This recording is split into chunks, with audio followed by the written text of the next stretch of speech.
नमस्कार। प्रादेशिक समाचार के साथ मैं पूनम किरकेट्टा। पहले मुख्य समाचार। प्रधानमंत्री नरेंद्र मोदी ने COP26 सम्मेलन में कहा, भारत एकमात्र प्रमुख अर्थव्यवस्था है जिसने पेरिस समझौते का किया अनुपालन। झारखंड में कोरोना संक्रमण के मामले में आ रही है निरंतर गिरावट, सक्रिय मरीजों की संख्या घटकर हुई 97। राज्य के मुख्य निर्वाचन पदाधिकारी के रवि कुमार द्वारा मतदाता सूची के विशेष पुनरीक्षण कार्यक्रम को लेकर लोगों को किया गया जागरूक। और आज राष्ट्रीय आयुर्वेद दिवस है। धनवंतरि जयंती पर आयुर्वेद के स्वास्थ्य लाभ के बारे में लोगों को किया जा रहा है जागरूक। और अब समाचारों में आगे बढ़ने से पहले जरूरी संदेश। देश ने कोरोना टीकाकरण अभियान के अंतर्गत 100 करोड़ टीके लगाने का लक्ष्य हासिल कर इतिहास रचा है। इस महत्वपूर्ण कार्य में योगदान करने वाले चिकित्सकों, नर्सों और अन्य स्वास्थ्य कर्मियों का आकाशवाणी अभिनंदन करता है। इसके साथ ही हम आपको सतर्क भी करना चाहते हैं कि कोविड अभी समाप्त नहीं हुआ। आप सभी से हमारी अपील है कि यथाशीघ्र दोनों टीके लगवाएं और अन्य लोगों को भी टीके लगवाने के लिए प्रेरित करें। त्योहारों के समय कृपया इन 3 आसान उपायों का पालन अवश्य करें। मास्क पहनें, 2 गज की सुरक्षित दूरी बनाए रखें, हाथ और चेहरा साफ रखें।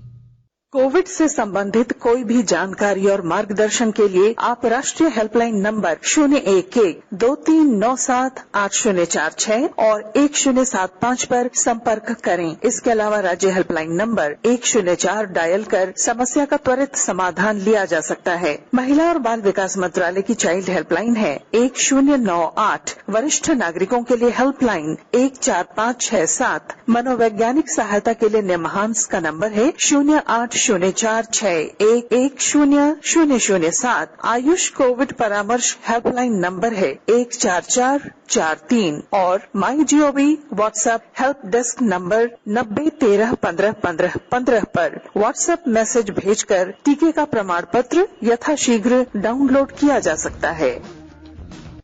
2070 तक 0 कार्बन उत्सर्जन का लक्ष्य हासिल कर लेगा।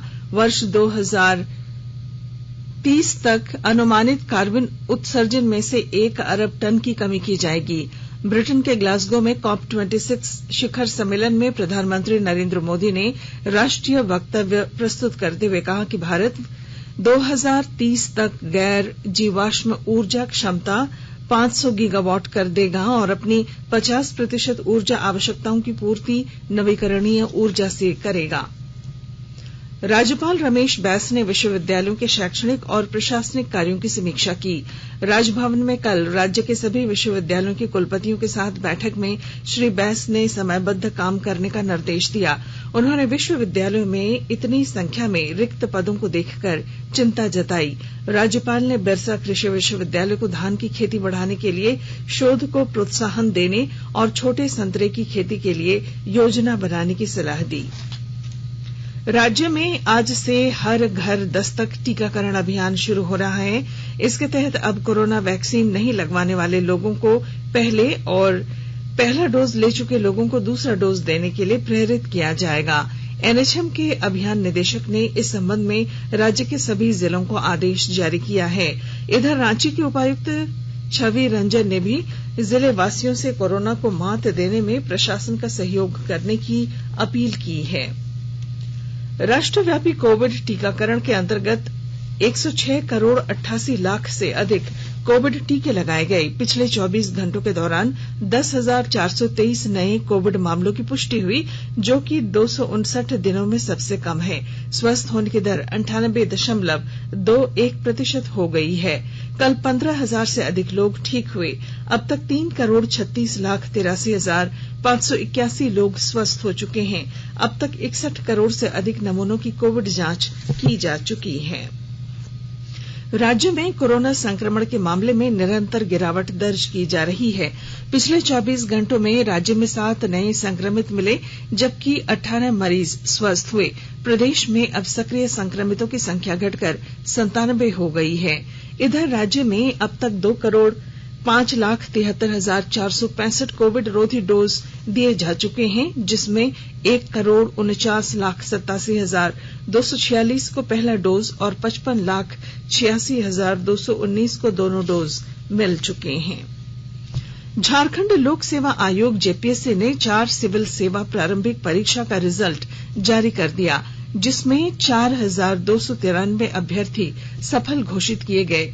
252 पदों पर नियुक्ति के लिए प्रारंभिक परीक्षा इस वर्ष 19 सितंबर को ली गई। इस परीक्षा में कुल 3,93,327 अभ्यर्थी शामिल हुए थे। झारखंड कर्मचारी चयन आयोग जेएसएससी ने 6 विभिन्न प्रतियोगी परीक्षाओं का नियुक्ति विज्ञापन निरस्त कर दिया है।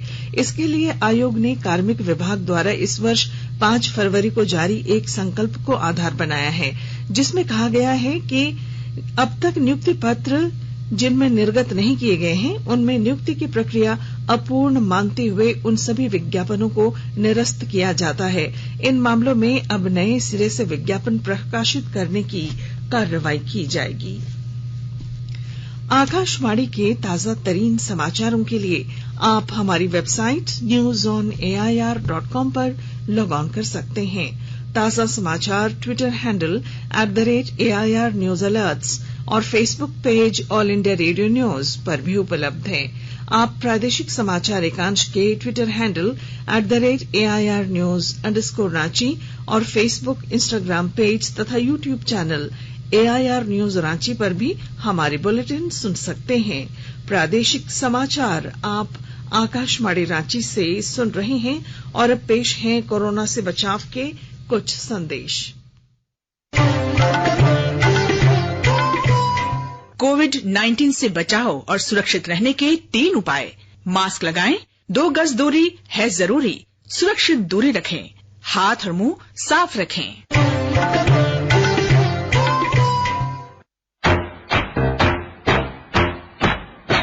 चलो मिलकर एक शुरुआत करें, चलो एक फैसला आज करें, मास्क नहीं तो टोकेंगे, कोरोना को रोकेंगे।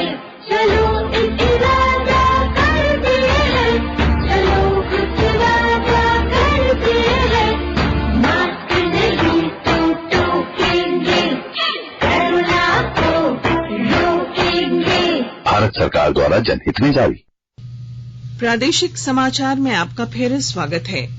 राज्य के मुख्य निर्वाचन पदाधिकारी के रवि कुमार द्वारा राजधानी रांची में मतदाता सूची के विशेष पुनरीक्षण कार्यक्रम को लेकर लोगों को जागरूक किया गया। मुख्य निर्वाचन पदाधिकारी द्वारा 18 वर्ष पूरा करने वाले युवाओं और विद्यार्थियों को मतदाता सूची में अपना नाम जोड़ने और नाम में सुधार लाने तथा सूची में बड़ी आसानी से अपना नाम जोड़ा जा सकता है। निर्वाचन आयोग इसके लिए विशेष अभियान चला रहा है। उन्होंने बताया कि मतदाता सूची में अपना नाम दर्ज कराने, सुधार कराने और पोलिंग बूथ का पता ढूंढने तथा अन्य कई जानकारियां डिजिटल माध्यम से आसानी से ले सकते हैं। भारत में त्योहारों का मौसम शुरू हो गया है और इस क्रम में महिला और बाल विकास मंत्रालय ने सोशल नेटवर्किंग साइट फेसबुक के साथ मिलकर नारी से खरीदारी अभियान की शुरुआत की है। महिला और बाल विकास मंत्री स्मृति ईरानी ने एक ट्वीट में कहा कि प्रधानमंत्री नरेंद्र मोदी ने महिलाओं की अगुवाई में विकास और देश में निर्मित उत्पादों को बढ़ावा देने के लिए वोकल फॉर लोकल जैसे 2 अभियानों का आह्वान किया है और ये आज प्रत्येक भारतीय के लिए मिशन बन चुके हैं। उन्होंने लोगों से दीपावली पर नारी से खरीदारी करने और स्थानीय महिला विक्रेताओं और उद्यमियों को सहयोग तथा मदद करने के लिए कहा है। देश के 75वें स्वाधीनता दिवस समारोह के उपलक्ष्य में आजादी का अमृत महोत्सव के अंतर्गत प्रादेशिक समाचार एकांश आकाशवाणी रांची द्वारा स्वाधीनता संग्राम और उसके गौरवशाली इतिहास पर 18 अगस्त से साप्ताहिक अमृत महोत्सव क्विज का शुभारंभ किया गया है। सेंट्रल कोलफील्ड्स लिमिटेड और mission blue foundation Amrit Mahotsav quiz में आकाशवाणी समाचार रांची के साथ सहयोगी के रूप में शामिल है। आजादी के 75 वर्षों का पर्व अमृत महोत्सव प्रत्येक बुधवार शाम 7 बजे प्रसारित होने वाले प्रादेशिक समाचार के दौरान पूछे गए प्रश्न का सही उत्तर देने वाले प्रथम 10 प्रतिभागियों में से लकी ड्रॉ द्वारा चुना हुआ एक प्रतिभागी इनाम का हकदार होगा। इसके लिए सुनते रहें आकाशवाणी रांची का प्रसारण।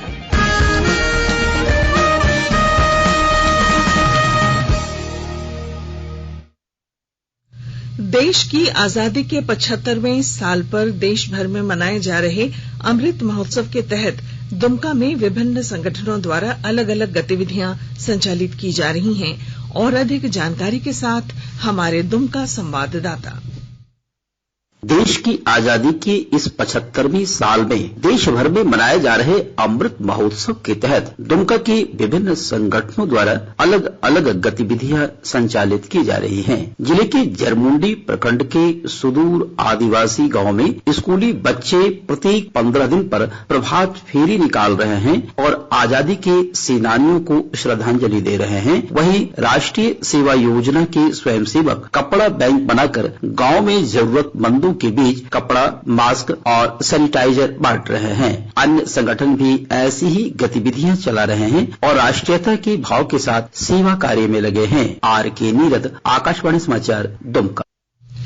आज राष्ट्रीय आयुर्वेद दिवस है। यह दिन धन्वंतरी जयंती पर आयुर्वेद के स्वास्थ्य लाभों के बारे में जागरूकता लाने और आयुर्वेदिक जीवन को बढ़ावा देने के लिए मनाया जाता है।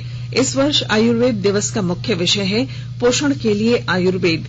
इस दिवस का उद्देश्य आयुर्वेद के महत्वपूर्ण पक्षों और इसके अनूठे उपचार से जुड़े सिद्धांतों पर ध्यान केंद्रित करना है। आयुर्वेद का मुख्य लक्ष्य बीमारी की रोकथाम और स्वास्थ्य को बढ़ावा देना है। आयुर्वेद दिवस का मुख्य कार्यक्रम राजस्थान के जयपुर में राष्ट्रीय आयुर्वेद संस्थान में होगा। केंद्रीय आयुष मंत्री सर्बानंद सोनोवाल ने आयुर्वेद पोषण क्षेत्र में वैज्ञानिक उपलब्धियों पर आधारित लघु फिल्म जारी करेंगे और आयुर्वेद आधारित पौष्टिक आहार के लाभों पर पुस्तिका का विमोचन करेंगे। आयुर्वेद दिवस समारोह का आयोजन आजादी का अमृत महोत्सव के अंतर्गत किया जा रहा है। चतरा सदर थाना पुलिस ने जुआ खेलने के आरोप में 6 लोगों को गिरफ्तार किया है। गिरफ्तार आरोपियों के पास से पुलिस ने 32,000 रुपए नकद, विभिन्न कंपनियों के 6 मोबाइल फोन और 2 मोटरसाइकिलें जब्त की हैं। और अब संक्षिप्त खबरें। धनबाद स्थित विनोद बिहारी महतो कोयलांचल विश्वविद्यालय ने दीपावली और छठ की छुट्टियां 2 दिन और बढ़ा दी हैं। इससे पहले विश्वविद्यालय ने 4 से 11 नवंबर तक छुट्टी की अधिसूचना जारी की थी, लेकिन अब आज और कल भी विश्वविद्यालय और संबद्ध महाविद्यालयों में अवकाश रहेगा। चतरा में पुलिस ने अवैध शराब भट्टी को ध्वस्त करने के साथ ही 2 तस्करों को भी गिरफ्तार करने में सफलता हासिल की है।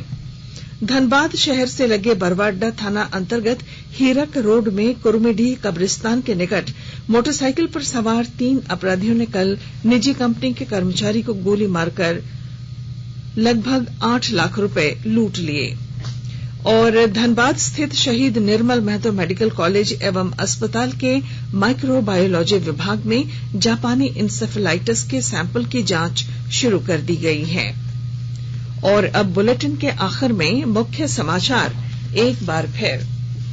प्रधानमंत्री नरेंद्र मोदी ने COP26 सम्मेलन में कहा, भारत एकमात्र प्रमुख अर्थव्यवस्था है जिसने पेरिस समझौते का किया अनुपालन। झारखंड में कोरोना संक्रमण के मामले में आ रही है निरंतर गिरावट, सक्रिय मरीजों की संख्या घटकर हुई 97। राज्य के मुख्य निर्वाचन पदाधिकारी के रवि कुमार हुए मतदाता सूची के विशेष पुनरीक्षण कार्यक्रम को लेकर लोगों को किया गया जागरूक।